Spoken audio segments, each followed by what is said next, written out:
1947 एक साल नहीं, एक जख्म, एक ऐसा मोड़ जिसने भारत के इतिहास को हमेशा के लिए बदल दिया। भारत जहां सदियों से अलग अलग धर्म, भाषाएं और संस्कृतियां एक साथ रहती आई थीं। हिंदू, मुस्लिम, सिख, ईसाई सभी ने मिलकर इस जमीन को अपना घर बनाया। लेकिन 19वीं सदी में जब अंग्रेज भारत आए तो उन्होंने शासन के साथ साथ समाज को भी बदलना शुरू किया। ब्रिटिश हुकूमत ने फूट डालो और राज करो की नीति अपनाई। धीरे धीरे धर्म के आधार पर लोगों को अलग अलग खेमों में बांटा गया। राजनीति में धर्म की एंट्री हुई और अविश्वास की दीवारें खड़ी होने लगी। 20वीं सदी के शुरुआती वर्षों में भारतीय राष्ट्रीय कांग्रेस आजादी की लड़ाई लड़ रही थी। वहीं मुस्लिम लीग को डर था कि आजाद भारत में मुसलमानों के अधिकार सुरक्षित नहीं रहेंगे। यहीं से दो राष्ट्र सिद्धांत की सोच ने जन्म लिया। 1930 और 1940 का दशक आते आते हालात और बिगड़ गए। अंग्रेज कमजोर हो चुके थे, लेकिन जाते जाते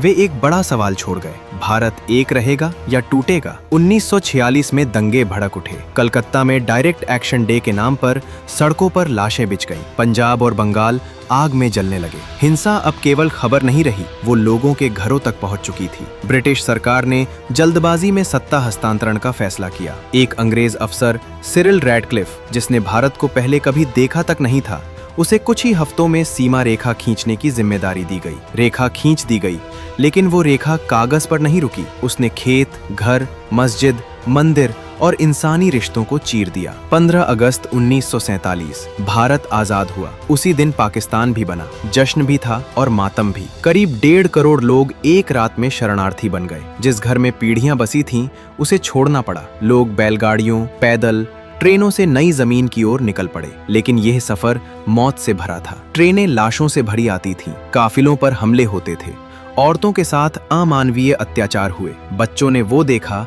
जो कोई इंसान कभी नहीं देखना चाहिए। अनुमान है कि करीब 10 लाख लोग इस हिंसा में मारे गए। ये इतिहास का सबसे बड़ा मानव पलायन बन गया। विभाजन सिर्फ भारत और पाकिस्तान का नहीं था, ये परिवारों का, दोस्तों का और भरोसे का विभाजन था। लोग जो कल तक पड़ोसी थे, आज दुश्मन बना दिए गए। नफरत ने इंसानियत को कुचल दिया। आज भी वो दर्द कहानियों में जिंदा है। वो माँ जिसने अपने बच्चे को खोया, वो बूढ़ा जिसने अपनी जमीन छोड़ी, वो पीढ़ी जो कभी अपने वतन लौट नहीं सकी। भारत का विभाजन हमें ये सिखाता है कि आजादी की कीमत बहुत बड़ी हो सकती है, और ये भी कि जब राजनीति इंसानियत से ऊपर चली जाए तो उसका अंजाम विनाश होता है। 1947 बीत गया, लेकिन उसकी परछाइयां आज भी हमारे साथ हैं। इतिहास को याद रखना जरूरी है ताकि वही गलती फिर कभी न दोहराई जाए।